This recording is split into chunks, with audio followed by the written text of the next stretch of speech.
le meilleur ministre IDPS. Nous avons cité Nicolas Kazad. Nicolas Kazad. Kazadi Nicolas. Nicolas, où est toi? C'est-tu jamais vu? C'est-tu jamais vu? C'est-tu jamais vu? C'est-tu jamais vu?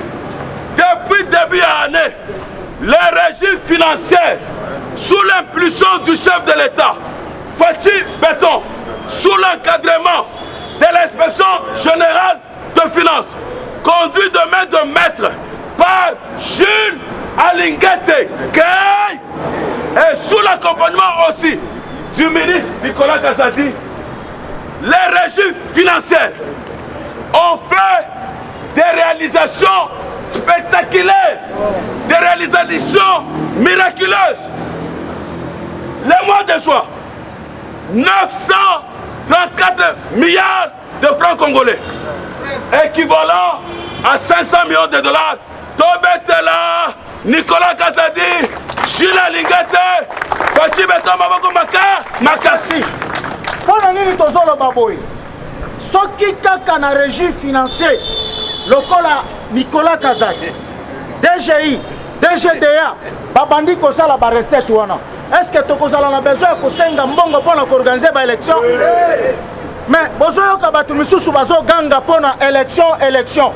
Mais yo zali député, soki ozana motion kende nango la kati assemblée. Loi lutundula kosala nini ekoleka. Mama tabakita loi lutundula kosala nini ekoleka. Tolobi boye.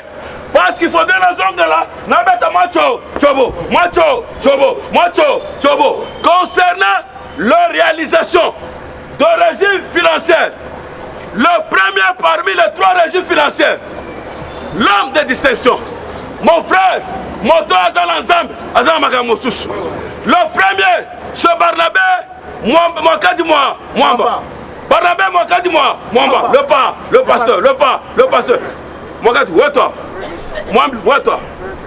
Le Barnabé qu'on avait dit qu'il n'était pas capable de maximiser ma recette.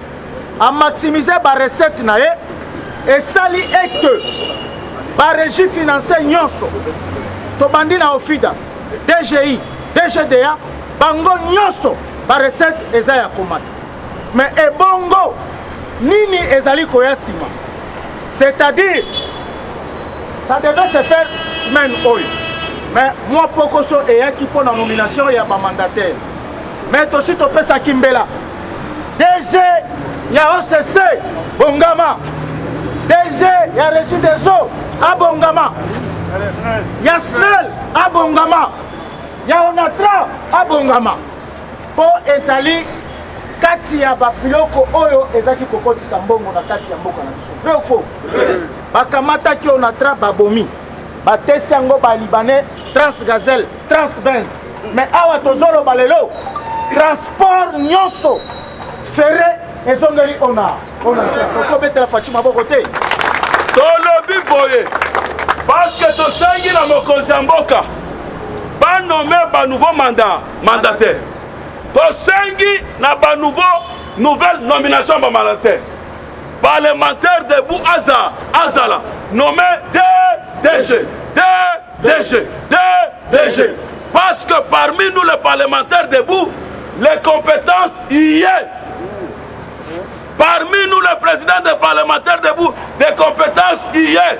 Nous n'avons pas seulement des compétences pour le continuer dans le ministère. Nous avons aussi la compétence, les compétences de gestion, de la chose publique. Donc, parce que ce combat ici, sans les parlementaires debout, les présidents ne seraient pas au pouvoir. Vrai ou faux? Vrai ou faux? Parce que les partis étaient par terre. Voilà. C'est grâce à nous, les bailleurs de la rue. C'est grâce à nous que le président est au pouvoir. Vrai ou faux? Pour cela, monsieur le président, vous devez penser à la base. Moyen que les bosses à la carte. Lelo Oyo, c'est lui la communication chef de l'État. Et José Moussala, Makambounion, son président Salia, est-ce que la République? Coup de chapeau na Patrick Mouyaya. Seul ministre de la communication, Kala Tozaka comme on n'a jamais. RTNC a déplacé. A déplacé na bakar reportage. Si bisika président Zalai. Seul Patrick Mouyaya. Oh, il y a ça là bas fort. RTNC le lobby le président comme collègue. Vrai ou faux? Vrai ou faux? Dans le lobby boye. Ceux qui phénomène parlement debout. Et Zala quitté. Ou ceux qui phénomène parlement debout. Le lot est couvri. Il dépêche personne et d'ailleurs, j'assume ce que je dis. J'assume ce que je dis. J'assume ce que je dis. Et personne ne peut me contredire. Tant que tu es dans l'opposition, au Koyoka matinée politique et Zali, partout Babanda Koyote, l'actuel secrétaire général, Augustin Kabouya, à Kozua, à Barenaye, à Benguingay, à Bengi Neville, à Bengi Eric, à Bengi Jacob. Bon à tout ça là, moi ndambo bato banda koya na permanence wana te. Nous avons droit au gâteau. Nous avons droit au gâteau. Parce que communication chef de l'État est inexistante. Exacte. Bison de tout ça Moussala. Sans nous, est-ce que makamu président Zako Sala Batu bazali na kati ya mboka, pe libanda mboka, soki biso yote, batu balingai koyeba yango te. Et c'est pour cela nous méritons que tous ala vraiment na quota oyo ya ba mandataire. Parce que tokoki kondimate, to comme lokola ba brouette. To lobby boy. To lobby boy. To zo insister parce que les lots ont fait. To lobby nini fait. To lobby nini fait. Sans nous les parlementaires debout. Les parlementaires debout, c'est la colonne vertébrale de l'IDPS. Le parlementaire debout, c'est la colonne vertébrale de l'IDPS. IDPS vive. Tosengi na président de la République. Tosengi na hiérarchie à parti na biso. IDPS, na nomination à mandataire. Qu'on ait un mandataire, un DG. Même pas, pourquoi pas DG. IDPS vive. IDPS vive. La forum d'égalité au Salemaki le 30 juin à Paris a été représenté par Madame la ministre Yajar, famille et enfants qui représentait la République démocratique du Congo. Qui est la dame ministre Yajar et famille? Madame Gisèle Ndaya. Dayalou Loussé. Boyokaki Nagoma, président de la République à Lobby. Après mon mandat, je souhaiterais qu'une femme devienne présidente de la République. Depuis que le gouvernement est bandit, cette femme, ce ministre du genre et famille, nous avons cité Ndaya, Gisèle Ndaya Loussa. C'est une femme de distinction. Elle a été à côté du secrétaire général Antonio Guterres et le président français Emmanuel Macron. Kuna balobeli nini? Balobeli égalité ya femme. Parce que vous savez que participation ya to ya femme, ce n'est que le président Félix tango inyeli na pouvoir. Kabila n'avait que fait 8% ya participation ya femme na eloko babengi gouvernement. Mais président Félix a comme sango na 27. C'est ainsi baza kosenga. Et comme y compris même la centrale électorale, il faut bana basi bainge la kuna pourvu que la réunion oyo kosale mambala ekoya pona horizon 2030 oyo bakokende ko représenter ngo na l'UA, c'est-à-dire Union africaine par la société civile. Madame la ministre Ndaya Luseba a fait l'exposition, il y a proposition, il y a Congo, na Paris, oyo esila ki le 2. Tolabi boye. Mama ni mama. Mama ni mama. Mama ni mama. La tongo lelo. To saluer maman Moko. Une femme de distinction. Moi si Ozosala, qui est capitale et combat lelo. Et Salema. Moi si Azali Kotonga. Mboka ya Lwalaba. Moi si Oyo Azali la vision partie béton. Moi si Oyo Azali la vision union secrète de la nation. Nous avons cité Fikuma Masuka. Masuka Saïdi Masuka. C'est la première dame où elle a côtoyé la présidence, résidence à l'intérieur. Cette femme méritait même bien cesser à Kinshasa à la place de Ngobila. Voilà. Parce que Ngobila est égal à zéro. Cette femme méritait à être chef de l'État. Mais malheureusement, comme Ezekaka Congo, à qui être chef de l'État dans Lualaba, c'est que Ngobila, ils doivent aller apprendre comment gouverner à Lualaba. Parce que Ngobila est égal à solo. Ngobila doit dégager, vrai ou faux? Est-ce que Eloko Sali à Zando et Zala qui monter contre le chef de l'État? Nous demandons que Maman Fifi Masuka ait un recyclage à ma gouverneur Nabiso Nyonso pour vivre intégrer vision chef de l'État. Dans la Bible, Maman Fifi Masuka, Tozo Senga, député Nabiso Provincial, Ngobila a dégagé. Botala Mutu Oyo. alobi ke batonga nini Zando si lelo Zando na ne bandité ata libanga moko nano bapoki yango te tosengi mokonzi ya mboka tosengi badepute provinciaux ya ville province de Kinshasa baprendre conscience balongola Ngobila de dégage Ngobila de dégage Ngobila de dégage. Sauf imprévu lelo tokoki koyamba ebembe ya mama na biso o tobengi tata mwasi ya président mama Chika ebembe na ye koki koya lelo tokopesa bino ba information soki vrai ou faux pour que totikela bamisusu bakoka kopesa information tolobi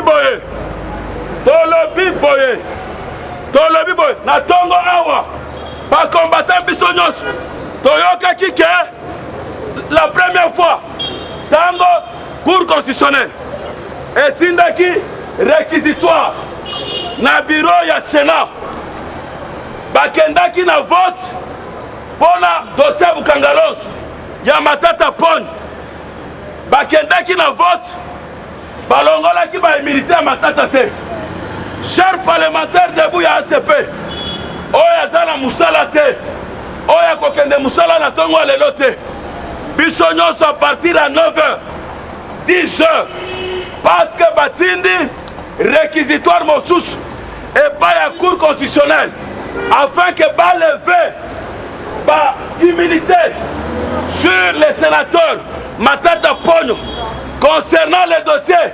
Il y a dette, il y a réalisation, plus de 116 millions de dollars qui doit expliquer à la Cour constitutionnelle, à la justice, le lot, il faudrait biso. Autozo prenait état de droit.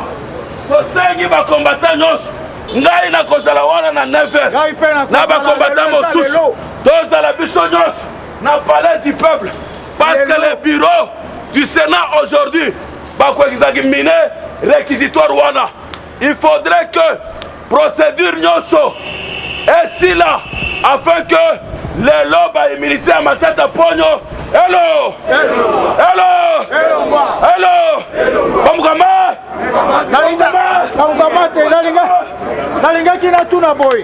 En démocratie, qui est souverain? En démocratie, qui est souverain? Le pouvoir au peuple par le peuple. Nous, le peuple, nous avons décidé, parce que le président a dit, la justice ne fait pas bien son travail. Voilà. Y compris le Sénat ne fait pas bien son travail. Maintenant, nous-mêmes, le peuple, Tokeko Senga Lelo, les militaires, ma papa, et ma tante Salanine.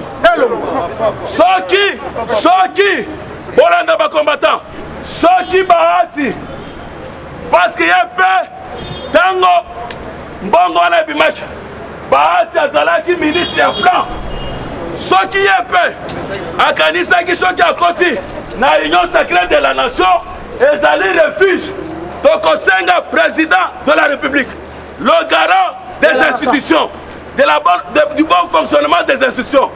A supprimé Nini Sénat, a supprimé Abomaya Yango, Lolenge, Macky Sall, Abomaki Yango là c'est Sénégal, Babo Mapé c'est Sénat, et puis Tokoye Bisa, Bahati Lukobu de dégage.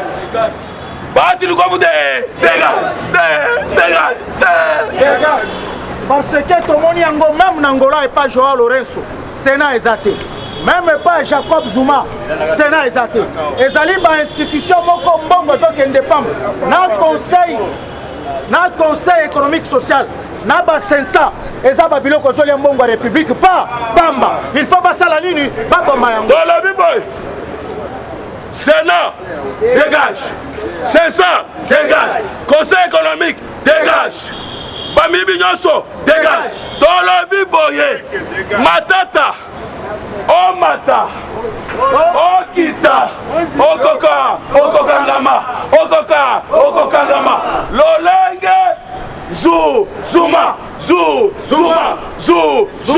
na Afrique du Sud bakangi ye mpona 15 mois matata okoka kangama yo olonaki masangu eke kobota université mpona nini ntango oza lisusu premier ministre te ozobota lisusu te mpona obota biliko mosusu mpona lelo tolobi rendez-vous 9h 10h na palais du peuple biso nyonso na palais du peuple topesi merci na ntongo lelo oyo azali secrétaire général ya collectif de parlement debout coordination nationale oyo azali président ya ACP nous avons cité général Neville pona chero atikale biso na tonga lelo tote maloba ya Fachi béton à bon entendeur merci. Eshima, votre magazine qui bat au rythme de l'actualité. Retrouvez la nouvelle édition. Exclusivité, Barnabé Mwakadi, les recordmen des chiffres. Jamais la forte mobilisation des recettes et les performances de la direction générale des impôts n'ont défrayé la chronique comme c'est le cas maintenant. Des exploits jamais réalisés sont atteints depuis la nomination du nouveau directeur général Barnabé Mwakadi Mwamba. Classé meilleur élève par l'inspection générale des finances en mobilisant 1100 milliards de francs congolais pour le mois d'avril, le directeur général Barnabé Mwakadi a sorti les grands jeux en mettant en pratique ses 27 ans de carrière au sein de la DGI. Il connaît les secrets des chiffres. En un an, plusieurs avancées sont réalisées. La traçabilité de recettes grâce à la numérisation et la digitalisation de la procédure des déclarations et paiements d'impôts, l'amélioration, les renforcements de capacités humaines et institutionnelles, la lutte contre la fraude fiscale. Le directeur général de la DGI, Barnabé Mwakadi Mwamba, veut répondre au mieux à la vision du chef de l'État Félix Tshisekedi grâce à une gestion orthodoxe. Focus, José Mpanda, blanc comme neige. Interpellé par l'Assemblée nationale, le ministre de la Recherche scientifique et innovation technologique a réussi à démontrer le réel problème de l'observatoire volcanique de Goma, mais également la nécessité pour l'exécutif et l'autorité budgétaire d'accorder à la recherche scientifique la place qu'elle mérite sur le plan budgétaire. Parité de Joseph Kasavubu à Félix Tshisekedi, les premières dames et les rôles prépondérants. Nation, Bukanga Lonzo, quelle suite après les refus de la levée d'immunité du Sénat? Enquête, l'Office congolais des contrôles se perd dans sa mission. Et Shima revient sur l'histoire des leaders africains assassinés, les forces et faiblesses de la RDC dans ses relations internationales. Culture, rituels et coutumes des Bashi. Retrouvez l'intégralité du magazine Eshima dans les kiosques. Eshima Magazine, un nouveau standard d'information.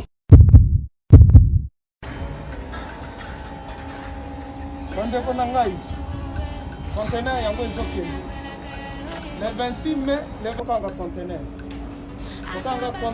chaque mois donc next ekozala le 26 mai olingi otinda velo mutuka lise osi okangi biloko tu omemaka na biso benga biso comme ça toya tomema biloko totinda na Congo.